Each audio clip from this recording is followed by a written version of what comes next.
Thanks so much for coming out. Appreciate you being here on a Monday night. Yeah, that's, well, all the restaurants are closed, so you can come here. There you go. That's, make your beans and rice at home and then come here. That works. Oh. What's that? There's a phone. Oh, okay. I thought it was maybe God. somebody. I don't know. Something. Who can say in the waning days of Babylon what we're hearing? A couple of things going on that I wanted to throw out to you that are coming up over the next couple of weeks that you may be interested in. Part 2 of this, of course, next Monday. We're looking forward to that already. It's going to be good. On the 12th, Thursday the 12th, we are having a performance by the Pittsburgh poetess Rachel Ann Bouvier. If you've not experienced Rachel Ann live, now is your chance. It's an absolute delight. She's great. Songs, a lot of Beatles covers and sing-alongs and jokes and games. It's a really good night. It's a really good time. And then on Wednesday the 25th, we will be having a program in this room at 7 p.m. In celebration of Women's History Month. It will be an art chat on the 20th century American artist Doris Lee. Our friend Elaine Wertheim will be presenting that. She's been an arts educator in the community for well over 30 years now. She's fantastic, and that is on the 25th. And just something next month that I wanted to kind of put in your ear, just so you're thinking about it. On Earth Day, on the 22nd, Wednesday the 22nd of April, in conjunction with our friends from the Mount Lebanon Conservancy, the Nature Conservancy, we are welcoming author Sarah Beer. She is a forager. She is a culinary author, and she is also a speaker and presenter. And she's going to talk about fruit foraging. I made her promise she would talk about pawpaws. I know you guys are pawpaw crazy like I am, so I made her promise that there would be a pawpaw section of the evening. But that is on Earth Day. That is our celebration of Earth Day. So that's Wednesday, April 22nd. Yeah, question? Really quick, is she the woman that's from the Spice Bush School of whatever? That woman from West Virginia? No, she is from Marietta, Ohio. Yeah, which is kind of like West Virginia if you squint a little bit. So many cool women. Yes. Well, you all know why you're here. Becky's going to take over. Well, I mean, not in like a metaphysical sense. I mean, we can talk about that all night. That's what the bar stays open late for. But you're here to talk about coal. So I'm going to go back there and turn the lights off, and Becky's going to get to it. I am. All right, let's do it. I have no qualifications. Is this on? Yeah. I have no qualifications whatsoever. Hear about all these people coming and all the things they've accomplished. I got nothing, but I'll tell you, I got nothing. What I would love to do, which we also are not going to do, is to ask you why you're here, because I'm delighted to see so many people. Thank you for coming out tonight. I was telling somebody before we started that I think maybe if you're a believer in reincarnation, I may have been a coal miner in a different life. I'm not sure, but I started digging for coal when I was a little kid, growing up in Mount Lebanon. Okay, so yes. There were woods, this is a long time ago. So there were woods where I lived, and I would go out, and all I ever wanted to do was find coal. That's all I wanted. And then of course, somebody, like in Peanuts, one of the adults said, "There's no coal here, you have to go to a coal field." I was like, oh. So now I'm thinking, there are fields out there with coal growing and stuff. And I don't have a car or anything, so I was a child. And I never, I was very depressed. And then we got that board game, the Game of the States. Remember that? And Pennsylvania was known for its coal and its lumber and its iron. I'm like, yeah, well, they're out in the field with the tree. They're nowhere near me. But then when I got a little bit older and was driving, I had a friend who was a blacksmith, like a farrier, and we used to walk on the railroad tracks and pick up coal. I could not have been happier. And that was just like a pig in mud for me. That was the best thing ever. And then not too long, and I've just always been interested in many trips to West Virginia, many trips to Kentucky. But I was talking not too long ago with a young woman who was in her 20s, and she's from Mount Lebanon, and we were talking. I said, do you realize that we're sitting on top of coal mines, don't you? She had no idea. Really? No idea whatsoever. She went through the Mount Lebanon School District. No offense to the school district, but I was like, and of course I had apoplexy, and I was like, "What do you mean?" And they never learned about it. So that's why I'm so happy you're here, because I thought, oh, nobody cares about this, but yes, we do, right? Because it is our heritage and it is our home, and it is right under our feet, literally, as I speak. Okay, so that's what this is about. It is a potentially rather depressing, information. I'm going to try not to make it depressing. There are some dark things to talk about with coal mining. I don't mean that as a joke, but pollution and so on and so forth. But this is more just information about what it is, how you get it out, how it's made, how people lived who do it, how people live now who do it, how they mine it. We're going to talk about some disasters today, which are pretty significant as a way of explaining just how incredibly dangerous this was. And my new friend Kathy has this t-shirt on that says, what is it, West Virginia built in bravery. There you go. So she's going to buy one for all of us. Thank you, Kathy. All right, so without further ado, one more question. Did anybody in here attend the Appalachia class? Yeah. Okay. There's a little bit of repetition. Just I am very aware of it, so you might say, it's the same thing. It's not real. It's just a tiny bit. Okay, just a little bit. I'll make this part real fast. First part is, despite what I was told and despite what the Game of the State says, there's a lot of coal everywhere around here. And the reason is very, very, I'm gonna make it very simplified. Why is there so much here and not in Illinois, right? Very simply, if you probably remember somewhere in your education, there were all these like supercontinents back in the day, and they would come together, they'd go apart, they come together and they go apart.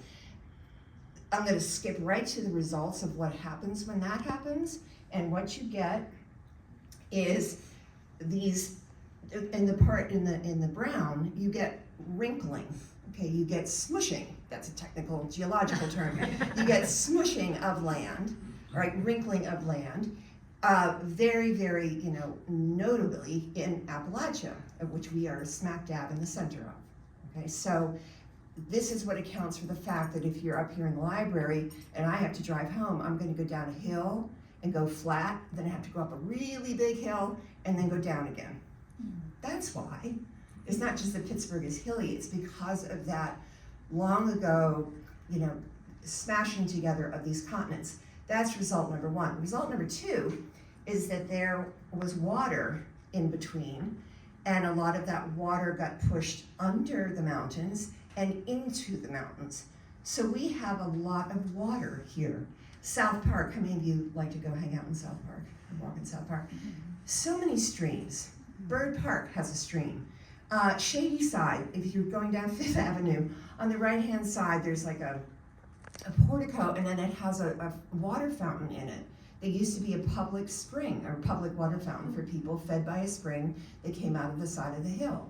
This is what it's all about. This is why, from all of that movement. And it's those conditions that made the coal, because what those conditions do is they make swamp. Okay, so stop right there.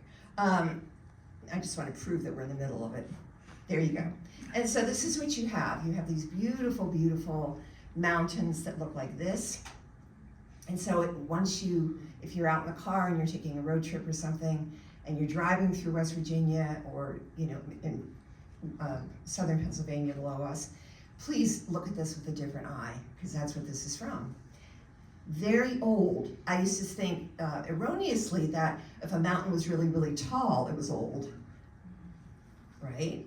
No, erosion. It's like, oh, that's right, these are much older than the Himalayan mountains. The Blue Ridge Mountains in some sections are over billions of years old, which is so cool. All right, now, so we have upheaval of rock, and we have all this water, and we have a swamp, and we have swamp conditions, okay? Now, how does coal, how is it made? Well, one thing I want to keep sort of repeating is where there is coal, there is going to be gas, right? And where there is coal, there's going to be almost always oil. And those go together and are important for later on. So when I'm talking about coal, just keep remembering that. Microphone went out. I think your microphone went out. Yell for a second. It always does that. Yeah. So you just take it personally. Censorship wars coming. Hey, Thanks. we're a book sanctuary Oh, now. I know you are. Oh, anyway, okay. I can keep talking. Go down to the border of Pennsylvania and West Virginia. Get on Route 7 and drive to Bobtown. And you will be, right? You'll be doing this. Right? And it's thrilling to think this is what it's from this. Now, what's happening under the ground is the formation of, what's happening under the ground in part is the switching of old rock and new rock. So when these continents come together, what's down deep tends to come up, and what was up tends to go down, which is why there's coal so near the surface. Because if you We're good. Keep going. if you think about it, Don't mind me. if you think about it, you're saying, yeah, I know, this is like all the decaying vegetation and all the decaying animals and everything make the coal. Yes, that is true. We'll talk about that more in a second. But just keeping in mind that, oh, what is that? That's me, I'm sorry. Oh, that's okay, that's okay. I lost my train of thought. It doesn't matter. It doesn't matter. Oh, I know. All of the decomposition was happening very, very far down, and that's where the coal was being made in a clever process called coalification.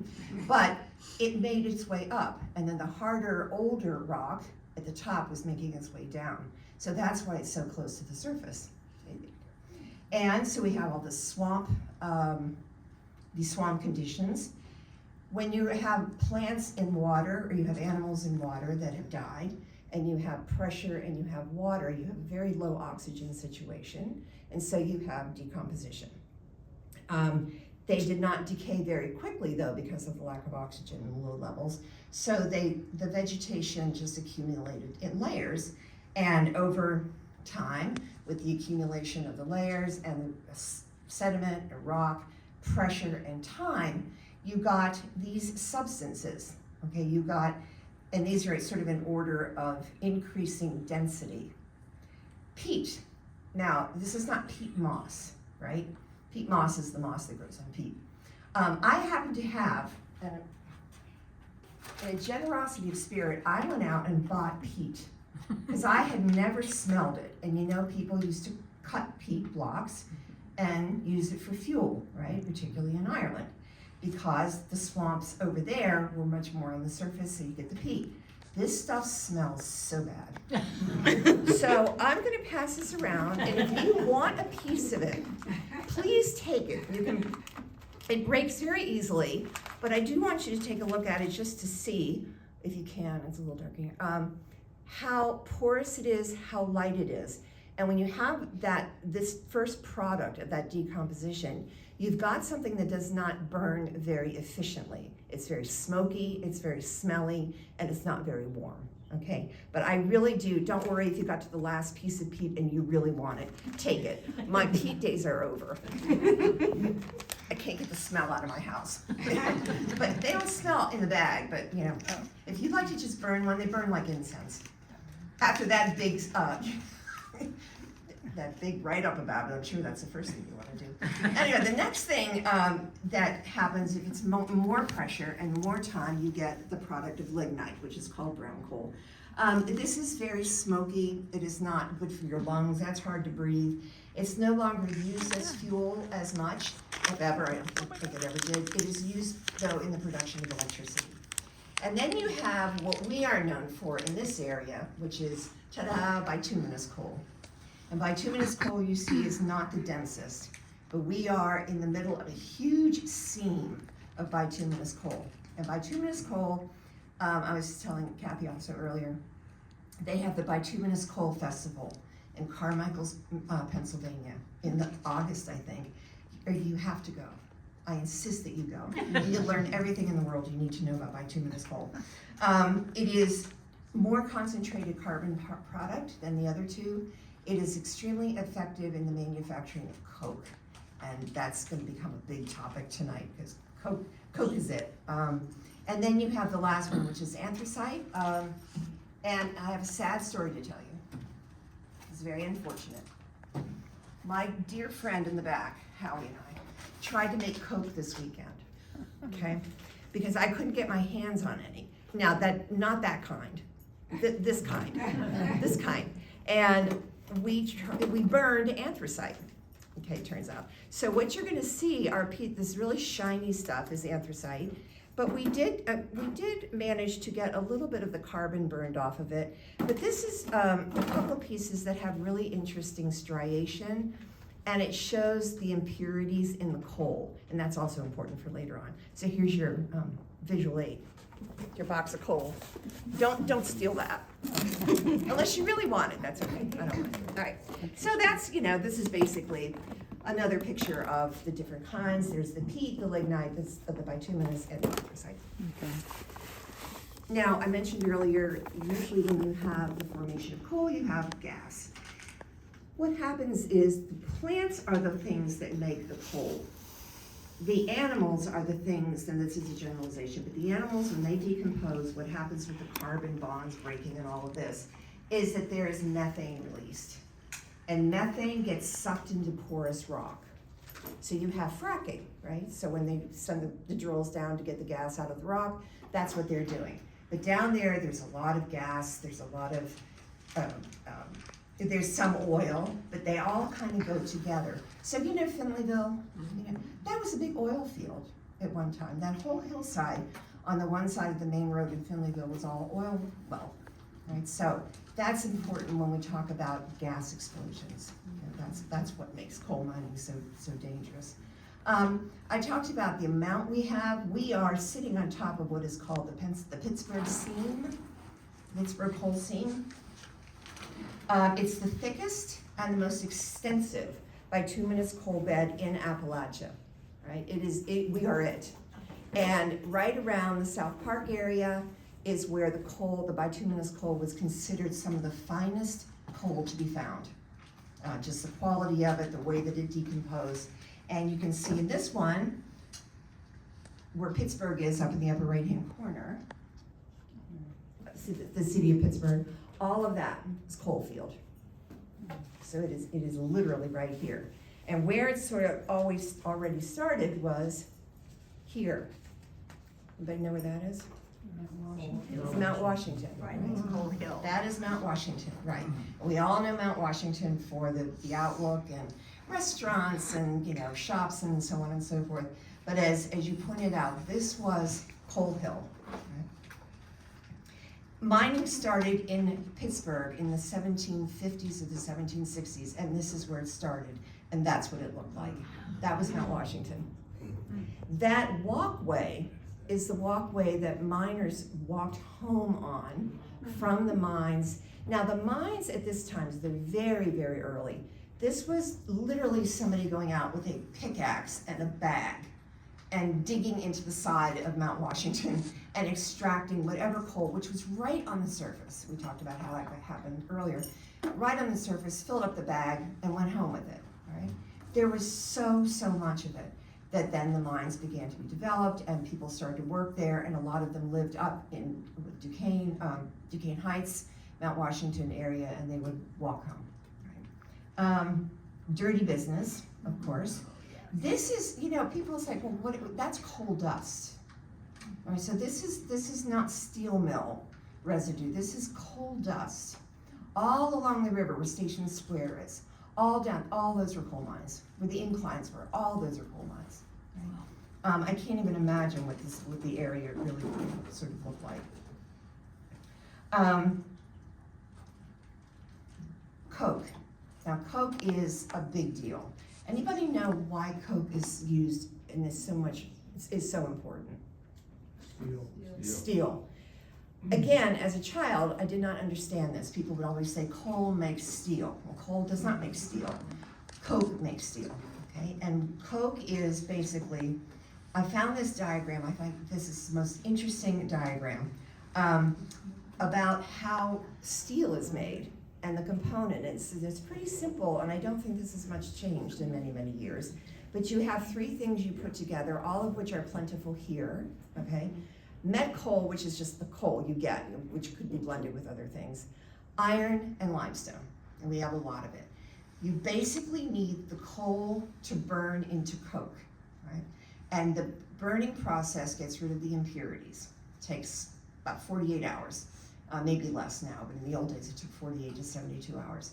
You burn off the impurities and you get this substance that is coke and is high burning, very, very hot. And that's what goes, as you see with my arrow, straight across. That goes into the blast furnace, along with the iron ore, because that's what's going to make your steel, along with the limestone, which is a product that when it is heated, it makes sinter, which is a solid unto itself that you can actually make things out of. But the limestone is like a filter in a way. It helps to get the impurities out of the coal and out of the iron. So those three things all go together in the blast furnace. Out of that comes iron, out of that comes steel. You know, put a fan in front of it, cool it off, and you've got steel. You cannot do this without the coke. Right? So Pittsburgh, surrounding area, big coke country, big coke country. When you do coke, no. When you make coke, and coke ovens, yes, you get byproducts, and they are very valuable, and so you can see those there. There's benzol, naphthalite oil, so those are extracted too and sold. So they're very, it's very profitable business. Now, Clairton Works.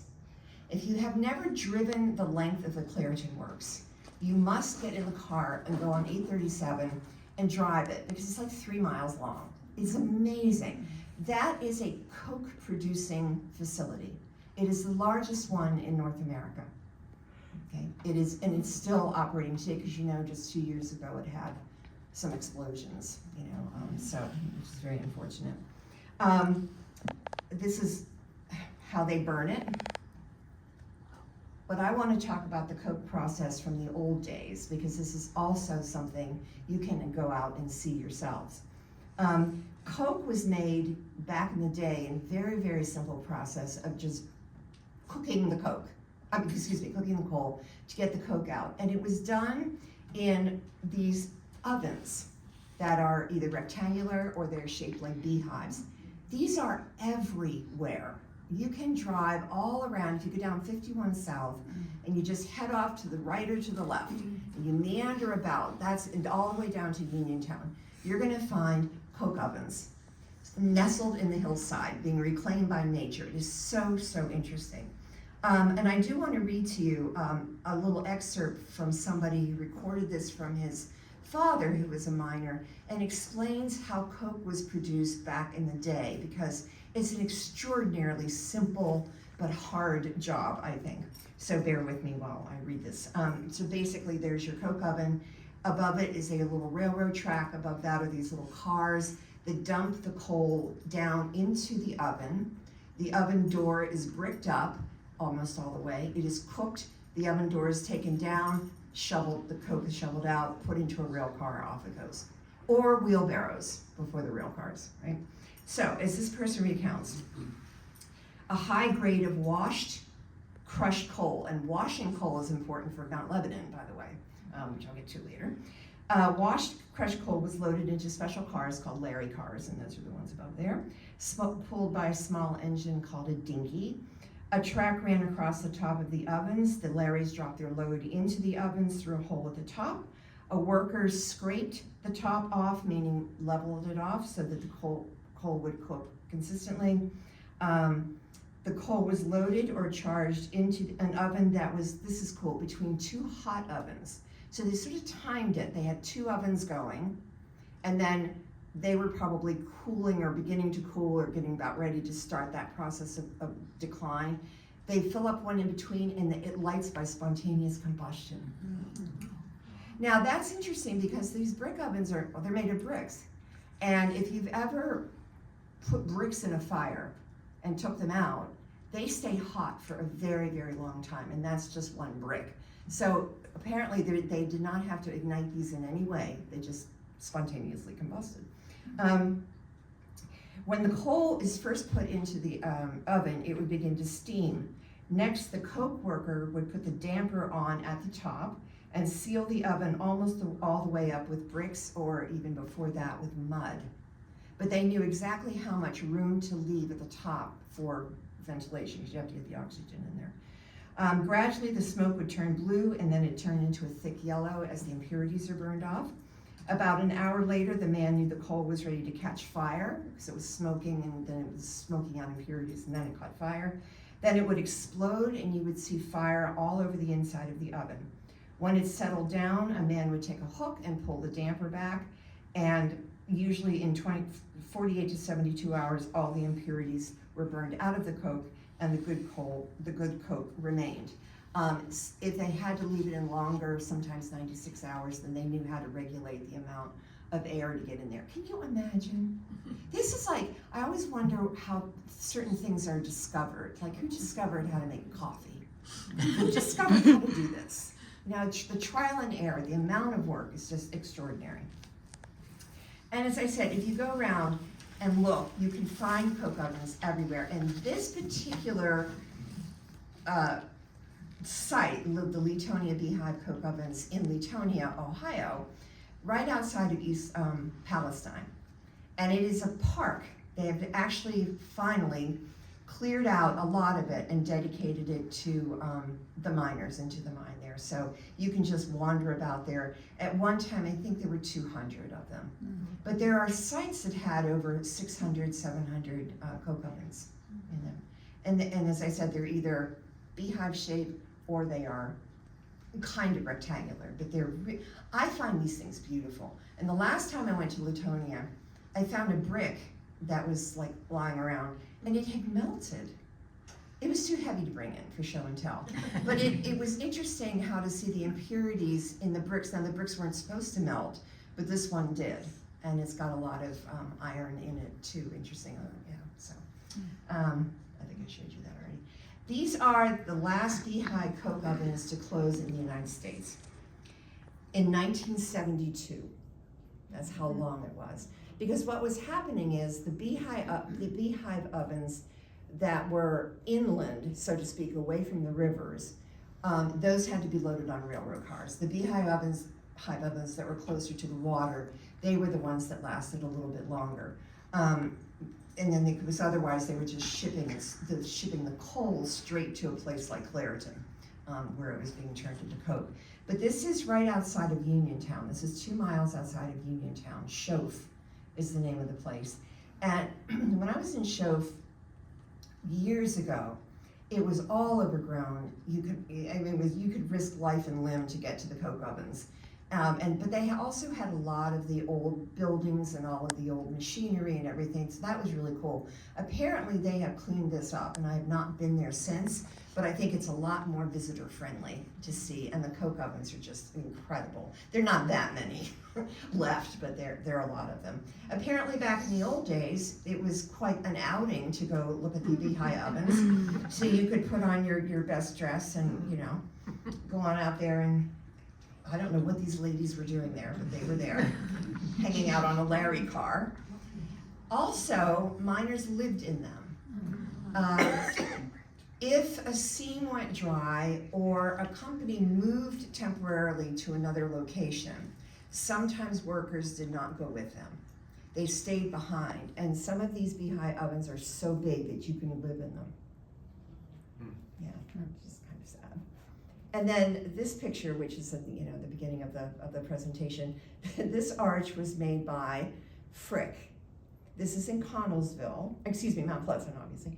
The base of it is coal. The arch is made out of coke, because Frick and his bunch were the ones that we're not going to talk about, because he is the coke king, and not that way. Let's not talk about that. But we have to talk about Frick for a while, because he did a lot, and he did a lot of damage, but that's okay. That's part of the scandal of all of this. Henry Frick, 1849 to 1919. He was many things. He founded the H.C. Frick Coal and Coke Company when he was 21 years old. Okay, so that's nothing shabby. He was primarily centered in Westmoreland and Fayette counties. That's where most of his mines were. At one time, I think he was about 29 years old, he controlled 80% of the output of coal in Pennsylvania. 80%, and there's a lot here, producing 75,000 tons of coal a day at 29 years old. And he operated about 15,000 beehive ovens. If you want to go see where he was born, that's a fun little road trip. That's where he was born. But don't be fooled, all right? I think that's just because that's where they sent his mother to have birth because it was messy. Because this is where he lived right after that. So this is right on the same property. As you can see that little house is right over there on the right. Now, he was the grandson of the man Henry Overholtz. Great guy, this is his maternal grandfather. And Henry Overholtz was the founder of the Overholtz brewery or distillery and made the first Monongahela rye whiskey in the area. And you can go there, you can see his birthplace, you can see where his grandparents lived, and that's the home that he did move into. You can go and visit the distillery that they have preserved. Have you gone in? Mm-hmm. It is so much fun, and it is so interesting. They have the largest collection of Pennsylvania whiskey in like the world, all lined up. It's really, really interesting. And you can there's a tasting. There's a tasting room. And I don't drink whiskey anymore. But I back in the day, I would appreciate a very good glass of whiskey. But I was smelling it, okay? Oh my! It was delightful, and oh my goodness! So very expensive, but it's a beautiful little place they have in the basement. You know, it's like all stone and everything, and you can do this little tasting and buy something if you want to buy it. And they make great Christmas presents if your friends want to drink really, really smooth, really excellent whiskey. So that was Henry Frick's origins, okay, in the whiskey business, which he took over from his maternal grandfather at one point. And then he became very quickly the chairman of Carnegie Steel Company, not the owner, but the chairman of it. He was, as many people know, a vehement opponent of unions. Did not like unions. You can't make any money if your workers belong to a union. Okay, he's very well known for his part in the Homestead Steel Strike, all right? And he's very well known for a couple of things. First of all, do you see the fence there along the top? So when the Homestead Steel Strike happened in 1892, conditions in the mill, or in the steel mill, were horrible. I mean, obviously were terrible. And we're going to talk about strikes next time as well, relative to coal mining. But this was the era of strikes. And the workers walked out, and Frick threatened eviction, and that's what they would do to people. They would just go through and say, if you don't come back to work, they just bring a truck and they put all your stuff in the truck and there you are with your family with nothing, okay? Very bad. But he did not want workers who were on strike getting back into the mill because he was getting outsiders to come and work in the mill, right? And he didn't want them to come back to work. He wanted to punish them. So he built this fence around, which then the mill became known as Fort Frick. Okay. The second really wonderful thing he did was he called in the Pinkertons, who are, thugs, basically, military, sort of police thugs. But he brought, pardon me? Ice. What's that? Ice. Oh, I thought you said rice. Okay, anyway, they came in they came in by barge. Okay, so they came up the Monongahela River on a barge, and all the townspeople came down. It's like, you're not getting off this barge. And so they held them at bay, right, which was nice. A couple people were killed, unfortunately, but they kept them at bay. And Frick, not to be deterred, did one more thing. He called in the Pennsylvania militia, 8,000 strong.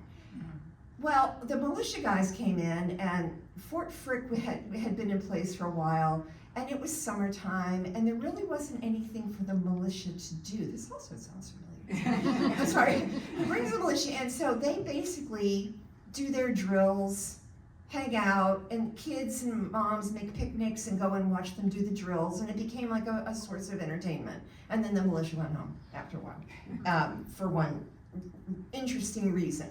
The strike was over, and the strikers lost. And one of the reasons was because Frick was sitting in his office one day with a friend in July, I think, of 1892. they were talking, and in comes Alexander Berkman, who was an anarchist. And Alexander Berkman hated Frick. And so he shot him.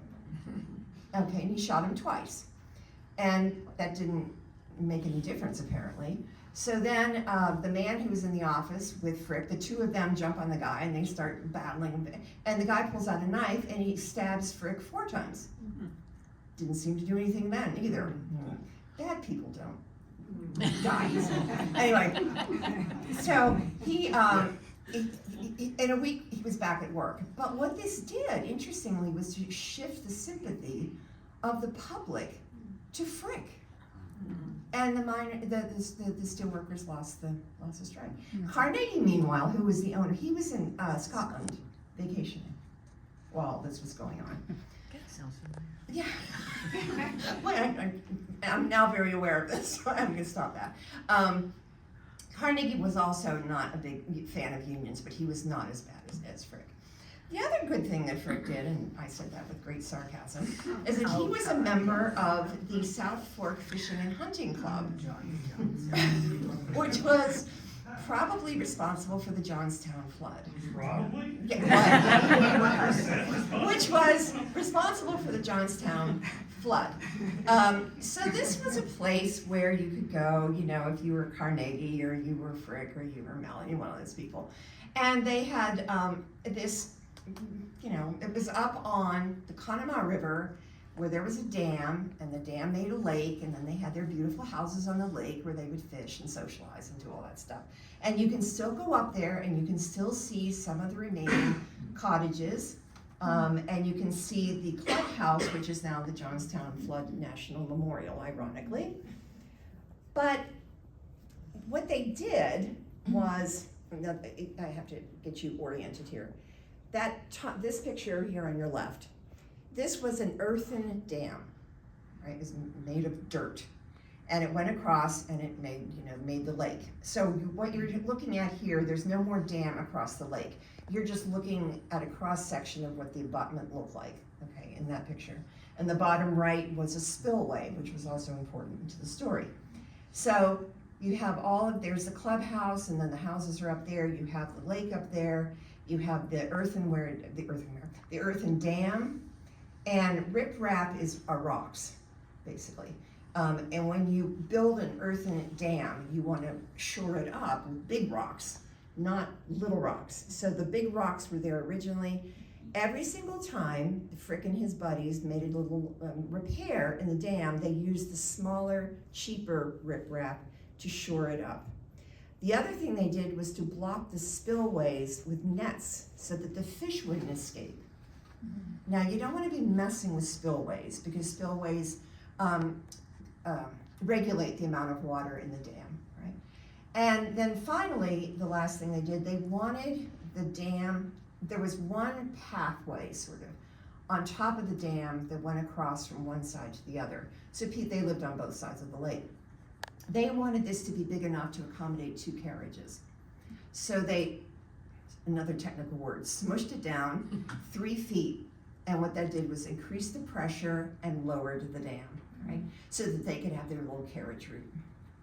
And of course, that's a rendition, obviously, of what happened. So with cheap repairs, a very high rainfall, heavy snow melt, this is what you get, you know, and the destruction, of course, is legion. 2,200 people died so that they could have their carriage route and better fishing. Now, Frick and his buddies, they got out of it. They established some relief fund of some sort, but they managed to escape responsibility. Sorry. This cartoon is from The Puck, the satire magazine, The Puck, that illustrates the public's contempt for these people as they're sitting up there biding their time while the earthen dam is beginning to leak. Right? And just kind of a rather significant, this is a cemetery of a man's family, his wife and 4 children. Family of ex-J Swank, wife and 4 children drowned by the South Fork Fishing and Hunting Club. So he did not hold back in pointing a finger and blame for that. And juxtapose that with this picture. This is Frick's plot in Homewood Cemetery, not too terribly grand, but as somebody commented, where he set off to meet Carnegie in hell. So that was Frick. He died of a heart attack. He had 4 children. As you probably remember, Helen Clay Frick was his favorite, and she inherited most of his fortune, and so we have Clayton and so forth. The other big name, and these are nice people, okay, in the Coke industry were the Cochrans. Look at Mordecai Cochran. I mean, I want him to be my grandfather. I do. He just looks like such a nice man. But his son, James Cochran, who also looks like a very nice man, was born in 1823 and died in 1894. And in Fayette County, particularly, Cochran was a self-made millionaire. He was a coal and coke magnate. He was the first one to discover and to use coke, by the way, in the Connellsville area, and the first one to ship it out and to sell it. He owned it, so you drive down Route 51 and you see the exit signs for Star Junction, Vanderbilt, New Florence, Connellsville, all of those, that's all Cochran territory. Okay. So you also might know, first of all, you have to go to Dawson. Cochran lived in Dawson. Dawson is 0.3 square miles. Dawson's like as big as this library. It's really, really small. It is not a coal town, but this is where the Cochrans lived, and it was a railroad spur that brought in supplies for the coal mines, but it itself was not a coal mine. But it is full of mansions. It's really, really interesting. This is the James Cochran, so Mordecai's son's house. And this was taken this winter. I took these, so it's still like that. I don't know who lived there, but that's just another mansion that was there. Way back, not in 1897 certainly, but like in 1920. And then if you see, I had a pointer. You see this building this right here? I took this picture when I was down there. It looks like the same thing. It looks like nothing has changed. The lace curtains or anything. It's really interesting. Now James Cochran had a child, and his first child was Philip, and Philip married a maid in his father's house, right? And her name was Sarah, and they had a child, James. All right. So now she's a domestic. In 1894, her father-in-law dies. In 1896, her mother-in-law dies. In 1899, her husband dies. In 1901, her son dies. And she inherits everything. She got it all. And I mean, millions and millions of dollars. Probably 100 million. And there she is smiling, and I am smiling. She was a competitor of Frick's. She took over the business. She increased it threefold. There you go. She was a great philanthropist. She was a suffragist. She traveled extensively in Europe, and in 1911 she came back from a trip and she said, I want to build myself a nice big house. So she did. Linden Hall. Have anybody been to Linden Hall? Oh, you must go to Linden Hall. So this is right outside of Dawson. You get to it right off of 51 as well if you want. It's an easy route. This is now owned by, ironically, the United Steelworkers of America, and they have preserved it, and it's like a convention, meeting, event space. But look at that house, it's gorgeous. This was designed by Joseph Kuntz, who also built the Andy Warhol building, okay, and the Hunt Armory and the Art Institute, in case you're interested. It had 35 rooms, 27 fireplaces, 13 bathrooms, and an indoor bowling alley, an Aeolian pipe organ. Only one of 3 in the world. Wind plays the organ. That's what millions will buy you. And 3 Tiffany windows and a walk-in clothes dryer. Wow. Which I never heard tell of. And I was like, what is that? And it's not as cool as I thought it was gonna be, but it's pretty cool. You come in from taking your walk and you're all wet from the rain. And you take your clothes off and you put them in this little cabinet and it dries them right away. Like, I don't know how, but they had one of those and I want one of those, but I'm never gonna get one of these. she also had about 60 this Italian workers build this house, and then she offered to sponsor them all for citizenship when they got finished. So that was Linden Hall. Okay, so other notable companies. The Clairton Coke Works, we've already talked about that. This is what I mean. You just can't believe how big this place is. So this is just a manufacturer of Coke. It is known as a major polluter, of course. It's extremely dangerous. It has violated many safety regulations, has been many industrial accidents, but it is still going. It is still going strong, and it's very important. In 1909, the Keystone Coal and Coke Company bought land which is now Keystone State Park. And if you've ever been there, there's a lake on it. And at the Keystone Lake, that was used for coal washing. So remember I said when they bring the coal out, they have to wash it first before it goes into the ovens, and so to wash the dust and the dirt off of it. So that's what was done there, if you've ever gone swimming in there. The Pittsburgh Coal Company started in 1888, along with Frick and Henry Oliver, was all over here, okay? This is where the Galleria is. This is the B lane, the huge coal mine, down from the Galleria all the way down toward Bower Hill, yeah, down that way, okay. Huge. Check that in for a second. I know, it's amazing. And then and we're going to talk a little bit more about sites around here in a minute. The Pittsburgh Coal Company also had a mine where Cedarhurst Manor is. Anybody live in Cedarhurst? Yeah. You know where Cedarhurst has a lake? That was used for coal washing. So that beautiful lake, I don't know who lives there. It's their private property now, but that was used for coal washing. There you go. Okay. Any questions at this point? Or comments, or yes? I'm confused on the beehive. What were the doors made of? They were first made, they would just have piles of mud, and they would stack mud up and cover the entryway up to a certain point. Then they just piled brick after the mud. They would then move to just piling bricks up, taking the bricks down. So I think the one I got that's melted was probably one of those. So they had to take all the bricks out to get the stuff out every time then? Every time. Wow. Okay. Every time. But now it's only happening like every 48 hours, but of course they're staggering it, I'm sure. And then they made brick doors. So that was the last thing. They had doors on hinges that they made. It's a great question. Any other questions? Yes? We know what bituminous was used for, but I know that Pennsylvania also has a nice deposit of anthracite. What was that used for? Anthracite coal is over in the East Coast area, yeah. Right. Anthracite cannot burn into coke. It splinters. So it's used for electricity. It is used for heating in some cases. I'm so glad you mentioned this because I have a very funny story. But it can't be used in the steel making. Yeah.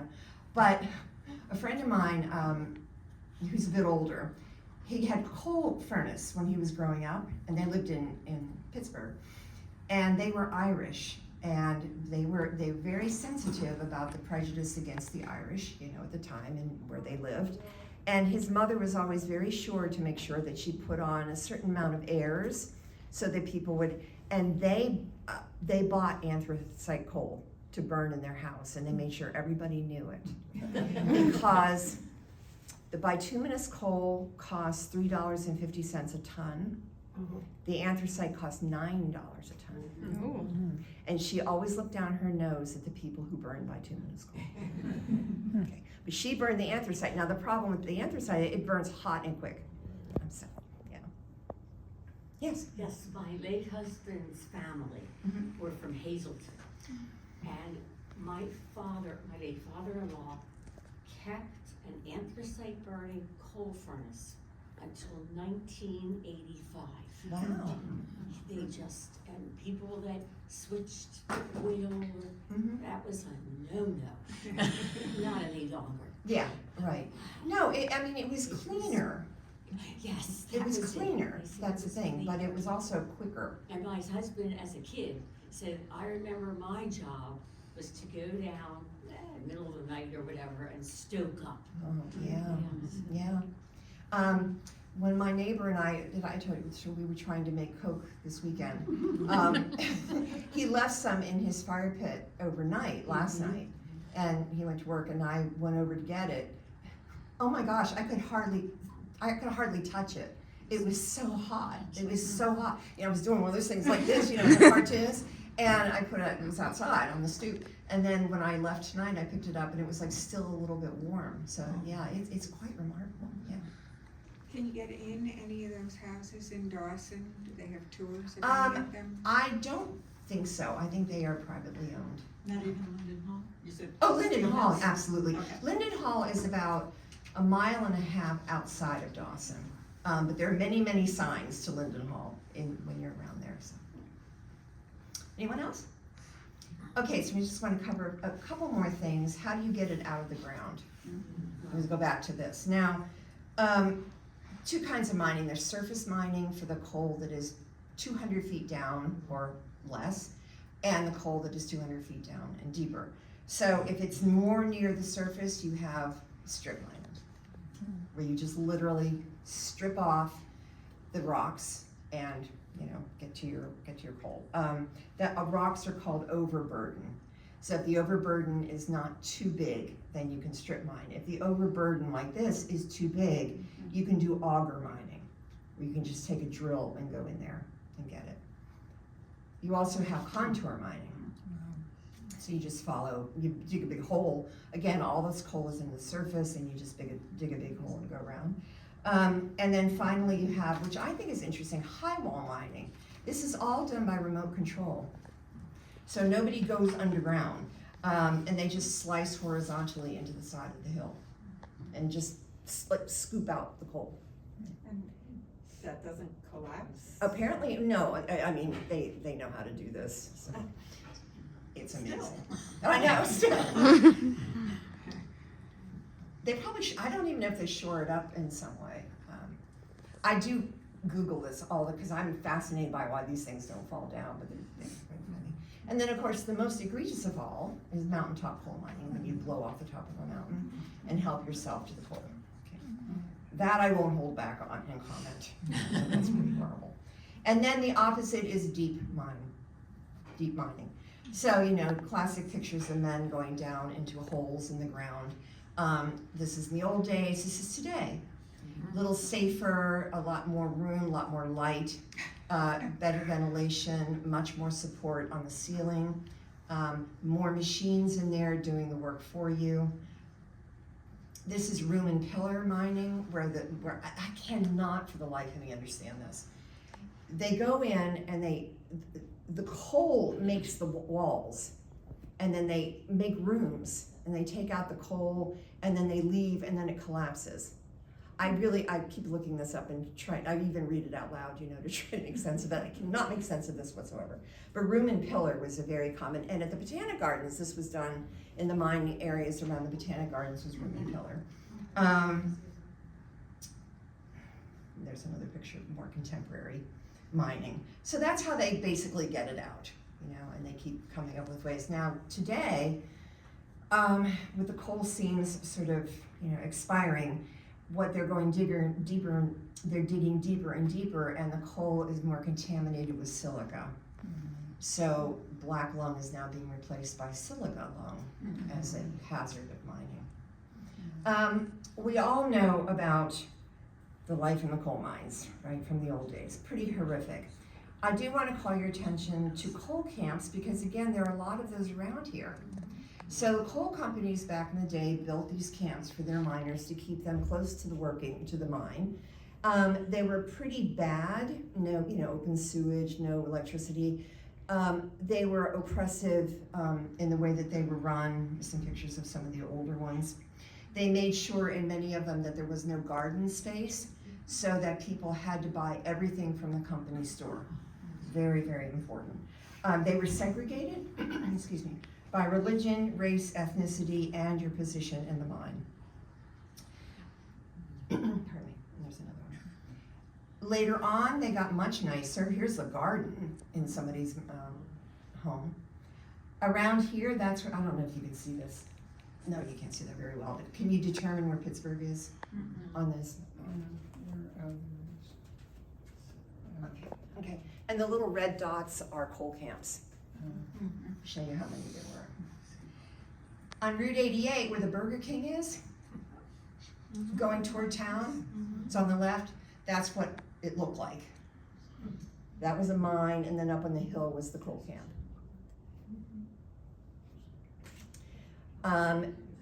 In Baldwin, near South Park, on Cedar Street, there's just a little side road that goes down. When you go and drive around in these areas, especially down 51, and you come upon a place where the homes look very similar, chances are you were in a coal camp. Oh, sorry, there's another one. Right past the Sheets as you're going to South Park. You know that area? Over there to the right, all of that was a coal camp, because that was a big coal mine over there. And this is in Elizabeth, Pennsylvania, near Blaine Hill. Their gob pile, which is a waste product, is still there. Yeah. Horrible conditions, horrible working conditions. Oh, excuse me, I'm sure you know this about the script, that they had to buy everything that they used in the mine. They had to buy everything they ate, everything they wore, everything they used in the home from the company store. And the more money you made, the higher your prices were. And in the early days, you got paid by, I guess maybe so, you got paid by carload of coal, right? But it wasn't, of course that wasn't the deal, because you could just fill up halfway and say, here's my full car. You put your little tag on it and then you get paid. You had to fill a car, but you had to do what they called the frick hump, which means you fill it like this to a point so that your hat would tumble off it. And then that was considered a full car, and then you would get money for that. I forgot to mention that. Yeah. And of course they would tip the scales. Again, this is back in the day. So, horrible conditions. Unbelievable, can't even imagine. The claustrophobia, the darkness, trying to shovel in that position for 10 to 12 hours a day. Gas explosions, now we talk about this methane business all the time, because primarily the way they had their headlamps, right? Oh. The early days, they used candles. No, that's not a candle, they used candles. They would dig the candles, put the candles on a spike, on the end of a spike, and drive the spike into the side of the mine wall. You've got methane all over the place, right? So that's there. And then you also have a candle on your hat. So in the upper left-hand corner, look at that picture of an old mining hat with the candle stuck on, I assume with, I don't know what, putty or something. And you would go down in the mine with that on your helmet, or on your hat in this case. To the right of that was the big innovation of the oil lamp, okay, which was the same thing. That was full of oil that you had to buy, excuse me, at the company store. And then you would light it, and it would clip onto your hat that had a band around it. So you had this thing full of oil bouncing around on top of your head as your only light, okay? Then at the bottom, you had one of these, a little carbide lantern, okay? And these little carbide lanterns, just as dangerous because it's an open flame. But these were full of calcium carbide, all right, and water. So it had a little heft to it. The water would drip down, you could regulate the water flow, it would drip down into the carbide. The carbide would begin to effervesce, and a gas would escape, and it would go out here, up to here, where there's a little flint, and you'd light it, and then you had your lamp.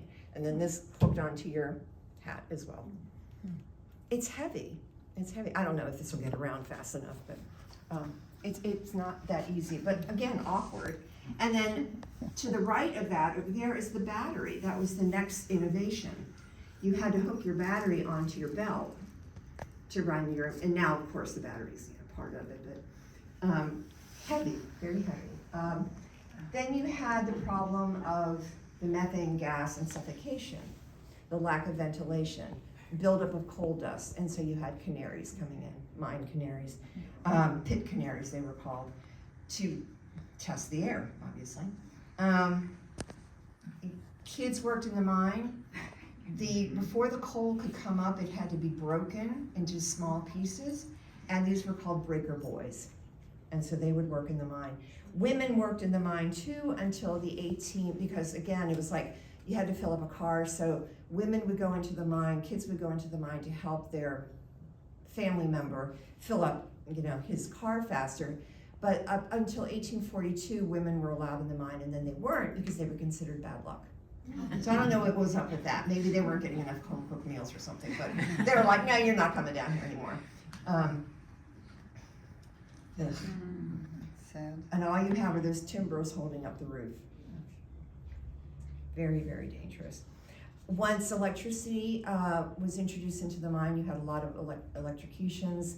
There was flooding, all of that, because the drills would come down and they would hit, a stream, or they would hit something, and then there would be flooding. They made very little money, about $1.60 to $3.40 a week. There's some more company stores that are still in existence.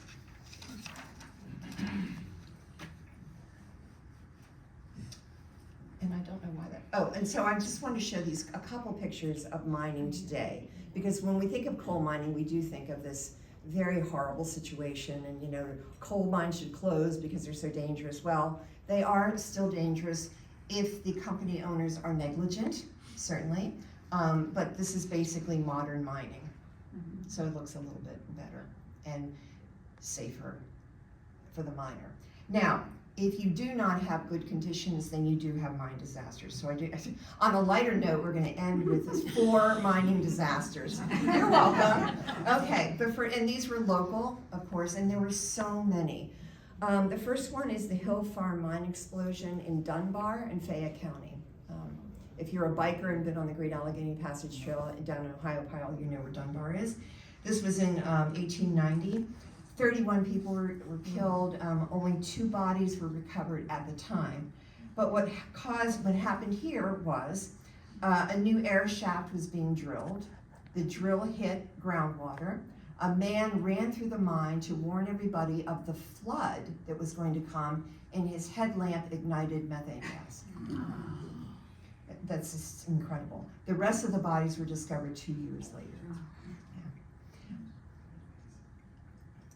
The Mammoth, I don't have a slide of this, the Mammoth mine disaster in Mount Pleasant, which took place in 1891. 109 people died.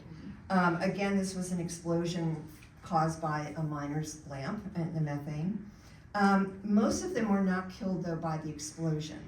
The explosion caused the mine to collapse, but the after effect of the side effects of the after damp is what killed them, which is a toxic gas left after an explosion that has a high carbon monoxide content. It doesn't get enough oxygen to turn into carbon dioxide. It stays carbon monoxide, and they died of suffocation. The Mariana mining disaster was in Washington County. That was 1891. 154 men died in that disaster. Let me get my statistics. That was a methane gas explosion caused by poor ventilation, caused by a blasting cap, and a very, very high amount of coal dust in the air.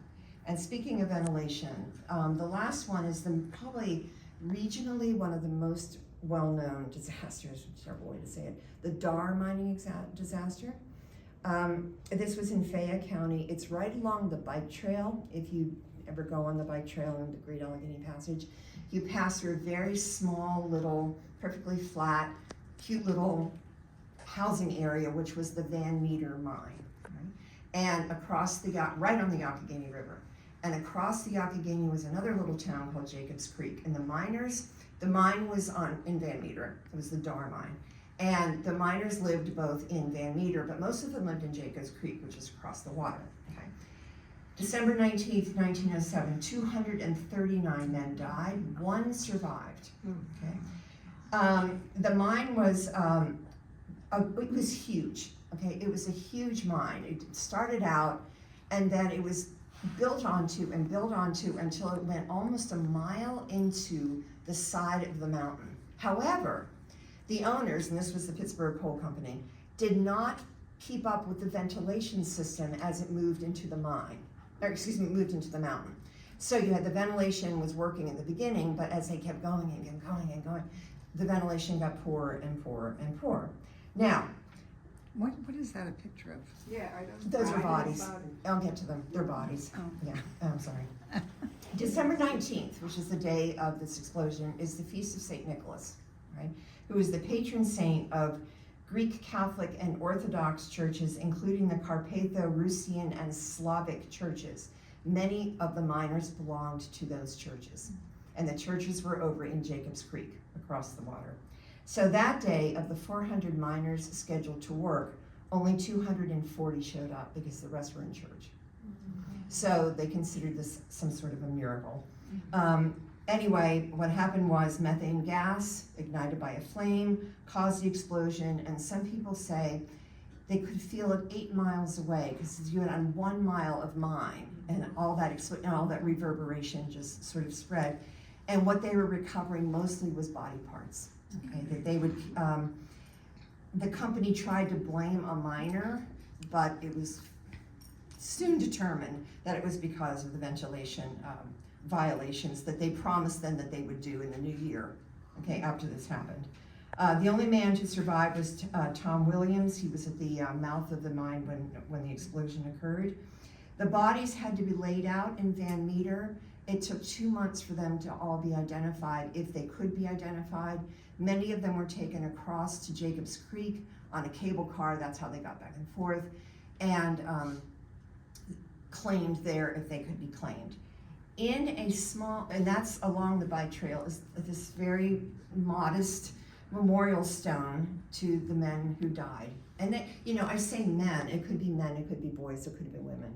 We don't know, they just exploded. The Ruins Project, if you are familiar with that, we'll talk about that next week. It's a huge art installation right where this happened.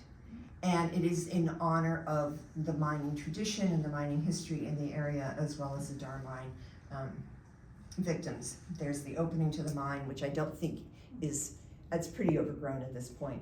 And if you drive close by up to Smithton, which is again off of 51, there is the Dar Miners Memorial, where 71 miners who could not be identified are buried together in a large grave. So, but, I wanted to sort of draw the line from very early on with the decomposing plants and animals, and how that methane is a very important product. We need a lot of methane, but how that has always been a problem in mining, and still is, okay, and it certainly still is. And we have lost so many people. YouTube has excellent videos about the Dar mining disaster. One of them is about 25 minutes long. Settle and have a cup of coffee and settle down with it. It's very, very interesting and very touching. So I encourage you always to go out and find these places, either before next week or certainly afterwards, because as I said, it's right here. It's all everywhere. So any other questions or yes? How many coal miners are left in the United States? I have that information, but I will get it for you now. I don't have it on the top of my head. Wyoming is a big coal mining state, still to this day, much bigger than we are in this area. So they're still going. Yes, do you know the answer to that? Or- Yeah, it's a little less than 40,000. I was gonna say 53, but I guess I was just, Those are direct miners in the mine. That's not the indirects or the people that are also dependent on it. so those are union members? Well, not all mines are unionized, so. Oh, that's I'm true. sure, right? Yeah, But okay. those are people actually working in the mines. Of course, there's people that are also benefiting in terms Right. of trades and so forth that are not in that number. Thank you. That's in the country, 43,000? That was in the country? Yes. I thought I saw a statistic like in Appalachia, there's only like about 4,000 miners left. Like right now, there's long wall mining. It's so mechanized that they don't need very many miners. It's all this heavy equipment, and that silicosis is caused by these high-speed drills that are just put so much silica dust up in the air. And we in America hate regulations, so we just let them do that, and these guys develop black lung. I guess prior it'd take like 20, 30 years maybe for some people to develop black lung. Now they get it in 2 or 3 years. Sobering, isn't it? Anyone else have a question or comments or anything? Yes. So in this area, you mentioned the different kinds of mining, the different extraction methods. But in this area, it was overwhelmingly what, deep mining? Overwhelming, yeah, deep mining, yeah. Where Century 3 Mall is, though, that was a strip mine, yeah. Anyone else? Yes? I was just gonna say, to show where we are now, I was teaching at Peters Township Middle School in 1984, and the building collapsed because the pillars in the mine The room and pillars. collapsed. And, you know, I could go in the morning and I would see like the cement block was starting to move. The windows would pop open in the middle of the night. The doors started overlapping, the door jams. We ended the year early that year.